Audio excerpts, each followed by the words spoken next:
Welcome to Luca and Miguel. Enjoy the video. In this video, I will explain how to change a Silverado door handle. First, gather your essential tools, including a Phillips head screwdriver, a flathead screwdriver, and a trim removal tool. You will also need your new replacement door handle. Make sure it matches your Silverado's specific model for a perfect fit. Working in a well-lit area will ensure you can clearly see all components and work safely throughout the process, making the job much easier. Now, let's remove the old handle. Begin by carefully prying off the interior door panel trim pieces using your trim removal tool to avoid any damage. Locate and unscrew the mounting bolts that secure the old handle to the door frame. There are typically 2 or 3. Once the bolts are out, gently pull the handle away from the door and disconnect the linkage rods attached to the handle mechanism.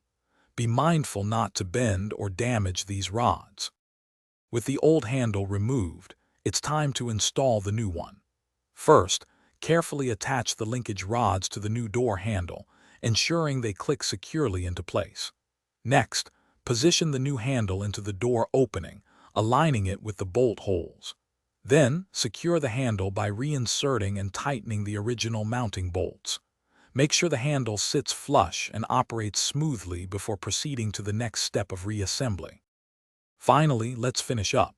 Reattach the interior door panel and all trim pieces, ensuring they snap back into their original positions. Double-check that all screws are tightened and the panel is secure.